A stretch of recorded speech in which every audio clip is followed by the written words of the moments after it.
அங்கே ஈழத்தமிழர்களின் பிரச்சனைகளை பேச முடியும், அதற்கு வாய்ப்பு இருக்கும் என்று சொல்லுவது ஒரு ஏமாற்று நடவடிக்கை. இது குறித்து பேசுவதற்கான அரங்கம் சர்வதேச சமூகத்தினுடைய அரங்கம் ஐநா பேரவை மட்டும்தான். அதிலும் குறிப்பாக மனித உரிமைகள் ஆணையம்தான். இது பிரிட்டிஷ் சாம்ராஜ்யத்தின் கீழ் இயங்கி வந்த நாடுகளின் தலைவர்கள் கூடுகிற கூட்டம். இந்த கூட்டத்தில் என்னென்ன பேசப்படும் என்பது ஏற்கனவே வரையறுக்கப்பட்டிருக்கின்றன. அதில் ஈழத்தமிழர்கள் பிரச்சனை குறித்து பேசுவதற்கு எந்த வாய்ப்பும் இல்லை என்பதுதான் நமக்கு கிடைத்திருக்கிற தகவல்கள். ஆகவே இந்த மாநாட்டில் பிரதமர் கலந்து கொண்டால் அது தமிழர்களுக்கு நலம் பயக்கும் என்று சொல்லுவது ஒரு ஏமாற்று நடவடிக்கை. இந்திய பிரதமர்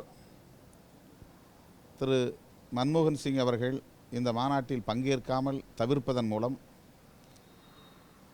சர்வதேச சமூக அரங்கத்திலிருந்து ராஜபக்சேவை தனிமைப்படுத்த முடியும் என்று நம்புகிறோம். இதன் மூலம் பல்வேறு நாடுகள், இந்தியாவுக்கு ஆதரவாக இருக்கிற நாடுகள் இந்த மாநாட்டிலே பங்கேற்காமல் தவிர்ப்பதற்கும் வாய்ப்பு இருக்கிறது. 2 ஆண்டுகளுக்கு இந்த கூட்டமைப்பின் தலைவராக ராஜபக்சே நீடிக்க முடியுமேயானால் அவர் மீது குற்றம் சாட்டவோ விசாரணை செய்யவோ, குறிப்பாக நவீன் பிள்ளை அவர்கள் கூறியிருப்பதை போன்ற அந்த போர்க்குற்ற விசாரணை நடத்துவதற்கோ வாய்ப்பில்லாத ஒரு நிலை ஏற்பட்டுவிடும். அவருக்கு இது ஒரு பாதுகாப்பு கவசமாக அமைந்துவிடும். அண்மையிலே ஈழத்திற்கு பயணம் செய்து 7 நாட்களுக்கு மேல் அங்கே தங்கியிருந்து ஆய்வு செய்திருக்கிற நவநீதம் பிள்ளை அவர்கள் கடந்த 25ஆம் தேதி நடைபெற்ற ஜெனீவா மனித உரிமைகள் ஆணைய கூட்டத்தில் இலங்கை அரசு, அதாவது சிங்கள அரசு வாக்குறுதி கொடுத்தபடி அங்கே போர்க்குற்ற விசாரணை நடத்துவதற்கு எந்த விதமான முனைப்பையும் காட்டவில்லை, முயற்சியும் செய்யவில்லை என்று வேதனையோடு சுட்டிக்காட்டியிருப்பதோடு எச்சரித்திருக்கிறார். சிங்கள அரசு இந்த விசாரணைக்கு எந்த முகாந்திரமும் செய்யவில்லை என்று சொன்னால் நாங்களே நேரடியாக அதில் தலையிட நேரிடும் என்று எச்சரித்திருக்கிறார். இதுதான் இன்றைக்கு உள்ள யதார்த்தமான நிலை. இந்த நிலையில் ராஜபக்சேவுக்கு இந்திய அரசு மேலும் ஊக்கமளிக்கக்கூடிய வகையில் இந்த மாநாட்டில் பங்கேற்க கூடாது. அவரை சர்வதேச நீதிமன்றத்திலே நிறுத்தி விசாரிப்பதற்கு இது பெரும் தடையாக அமையும்.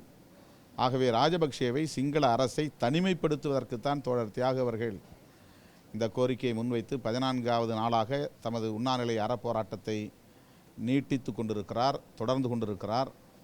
தமிழகத்தில் உள்ள தமிழ் தேசிய உணர்வாளர்கள், அரசியல் கட்சிகள் யாவும் இந்த போராட்டத்திற்கு ஆதரவு தெரிவித்திருக்கின்றன. தனித்தனியே ஒவ்வொரு இயக்கமும் போராட்டங்களை நடத்துவதற்கு அறிவிப்பு செய்திருக்கின்றன. அந்த தோழமை இயக்கங்களோடு இணைந்தும் தனித்தும் விடுதலை சிறுத்தைகளும் இந்த களத்திலே நின்று கொண்டிருக்கிறோம், தொடர்ந்து நிற்போம். விடுதலை சிறுத்தைகளின் போராட்ட அறிவிப்பை 2 நாளில் தெரிவிப்போம். தமிழக அரசுக்கும் இதிலே பெரும் பங்கு உண்டு. ஏற்கனவே இந்த கருத்தை ஆதரித்தவர்கள் தமிழக முதல்வர் அவர்கள் பேசியிருக்கிறார், தீர்மானம் நிறைவேற்றியிருக்கிறார். ஆக இன்னும் 1 மாத கால இடைவெளியில் இந்த மாநாடு கூட இருக்கிற காரணத்தினால் இந்திய அரசுக்கு ஒரு அழுத்தம் கொடுக்க வேண்டிய பொறுப்பும் கடமையும் தமிழக அரசுக்கு இருக்கிறது. ஆகவே தமிழக முதல்வர் அவர்களுக்கு வேண்டுகோள் விடுக்க கடமைப்பட்டிருக்கிறோம். கூடவிருக்கிற சட்டமன்ற கூட்டத்தொடரில் முதல் நாளே இந்த காமன்வெல்த் மாநாடு தொடர்பான தீர்மானம் ஒன்றை நிறைவேற்ற வேண்டும். தமிழக அரச பிரதிநிதிகள் பிரதமரை சந்தித்து முறையிட வேண்டும். இந்த மாநாட்டில் பங்கேற்கக்கூடாது என்பதற்கு அழுத்தம் கொடுக்க வேண்டும் என்று முதலமைச்சருக்கு வேண்டுகோள் விடுக்கிறோம்.